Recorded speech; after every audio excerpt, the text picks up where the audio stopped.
Hi, I'm Artemis, and today I'm going to teach you how to do a basic mandala on Ibis Paint X. So I go to this right up here, it's the ruler. I use the symmetry ruler, the one with the 4 square, or the 4 sections. And I don't know, I go anywhere from like 20 to all the way to 80 sometimes lines. But I think today I'm going to stick with 40. So you have this, it's from the center, usually it's from the center of your piece. Sometimes it might be a little off. It can move around wherever you desire. But yeah, so you start off with whatever you want, actually. Don't let me tell you what to do per se. I'm just here to guide you. Anyways, you can start off with, I usually try and start off with a pen, just a basic one. And yeah, so once you get your pen, you can choose what you want, you choose your size, and you just start. You start from the middle, usually, and work out. Now, whatever you design over here on this side of the line will be reflected over that line, and whatever you do on this side of the line will be reflected over this line. So just those few lines can make something really beautiful. And it can also make some weird stuff. It all depends on what you do with it. So you can add more lines, see what happens. You can do some separate ones. You can do circles. You can do, I don't know, hearts. That is not a heart. Ignore that, please. Hearts. You can do diamonds. You can do triangles. I don't know. Pick whatever you want. If you do circles here, you can do a triangle there. You can do a triangle here and a circle here. Maybe a square in between. And just connect the edges. It's whatever you want. You can make it look like stained glass. You can do different effects. You can overlap. Yeah, it's pretty cool when you overlap. You can do a bunch of little lines or a handful of huge lines. You can make big patterns with small patterns in between, or small patterns with big lines, or big lines with small patterns. I don't know. The great thing about making mandalas is it's really hard to even do the same thing twice. So the chances of you making one that's completely unique is pretty high. Because the chances of it happening, of making the same mandala more than once, when you just freestyle it like this and don't have a plan, it's pretty high. So what you can do is you can also, to fill in some spaces, you can do stripes like this, or you can do a bunch of little circles are always great. Just like from earlier, you can add triangles or squares, hectagons or pentagons, or any gons that you like. Basic geometric shapes are a great way to start off, but if you want to do something else, do something else. The point of art is to experiment and create what you feel. You want to make flowers? Make as many flowers as you want. You may want to make it look like a crown? Do it! I want to see, that'll look cool. You want to make it for somebody special? Go right ahead, it'll look neat. And it's definitely something unique. You want to add hidden shapes and faces? Go right ahead. Even this, I guess you could like say that's a fox, right? No, that's not really a fox. Anyways, that's a sad fox.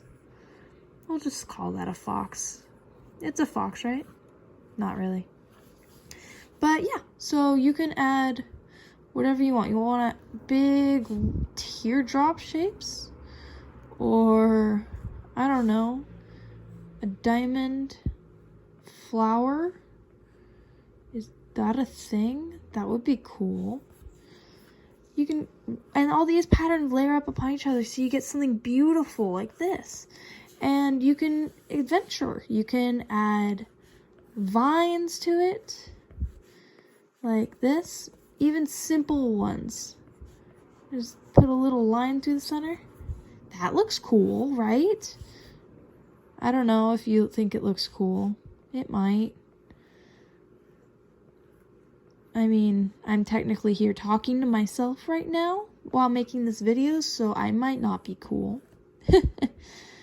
But yeah, so there's so many ways you can do this. You can have your designs touching, you can have them separated, you could do both, you could do all of it, you could do none of it. You could come up with your own style. Even better when you come up with your own style, because then it's completely unique to you. You can add little circles in between, and diamonds, more lines, no lines. Make one purely out of circles, could be strange. Or a mandala of squares. That could be cool. You can use curved lines to change, you know, how spiky it is sometimes, or the perspective. Because when you go like this, and you use a bunch of these little lines, the places where it's darker looks a little deeper. Now that's a quick version, but it all depends on what you do, how much time you spend on it, and how stable your hand is sometimes, because the more stable your hand is can make this a lot easier. Don't get me wrong, it looks cool either way, but it can definitely be helpful if your hand is more on the stable side, I've noticed. I have tendinitis in my hands, so when I use them a lot, sometimes they'll shake. And it's made for some very interesting drawings. I'll just say that. But yeah, you can do more diamonds, more circles, petal shapes. You can make it look like henna. You can make checkers. You can just cross lines. You can try styles from different places. I recommend looking up different styles of art from different places around the world, because you will not believe how much you can learn from experiencing art from other cultures. And yeah, don't tell my art teacher from high school that I said that, but honestly, it can help a lot. And if you're a 2D artist or a 3D artist, it doesn't matter. Even a multimedia artist, it doesn't matter what kind of art you look at, because a sculpture can help you draw and a drawing can help you build. It all depends on how you see it.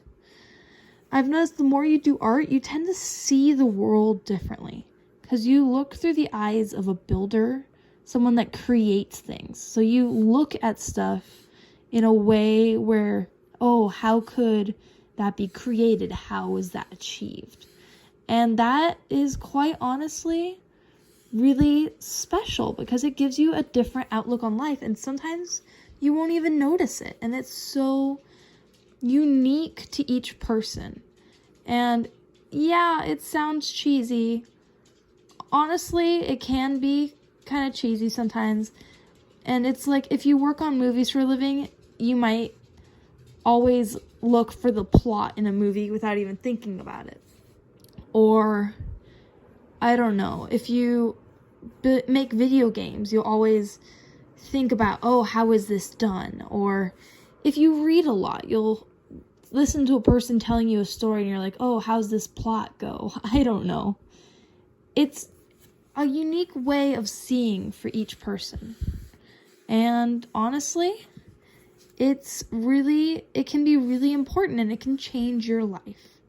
It sounds so cheesy when I say it like that. Jeez. Okay, maybe forget I said that. Just forget I said that. But anyways, it's so important to draw your own stuff. Don't listen to what others want you to draw. Draw what makes you happy. If it's characters or mandalas or scenery, that is awesome. Absolutely amazing. And don't let anyone tell you otherwise. And I just realized this sounds like a TED Talk. So yeah, once you have your design, like this beautiful one I just made, you can go and put another layer underneath. And when you do that, you can take that layer. You can take another brush. I like to use airbrush for this. And a fun thing you can do is you can pick a kind of darkish color. I do it this way anyways. You make your brush very big. Keeping those lines on, you keep going around the outside. Then you go lighter, a little more inside. And then lighter. And lighter. You might have to make your brush smaller as you do this, closer towards the center. And you can just make it as light as you want towards the middle. When you zoom in, you can make it even brighter towards the center. There's so many things you can do this. I went through drawing and highlighted all the edging of every line once. It took forever, but it looked freaking awesome. And then once you're all done coloring it in or adding textures and patterns or whatever, you turn your lines off, and there is your awesome and amazing mandala. Way to go. There you are. And if you're like me and you have your own artist signature, you can pick a color that'll stand out and you sign your piece because you just made that. And that is awesome. So you sign your piece, and if you're like me, you like to have it in the corner. And there you go, your own unique mandala. All right, thank you so much. I hope you enjoyed this lesson. And I know it's not a time lapse. You just watched like 12 minutes of drawing. But going step by step, I've noticed can help me, and I hope it can help you. So enjoy this and good luck. I hope you can create your own things.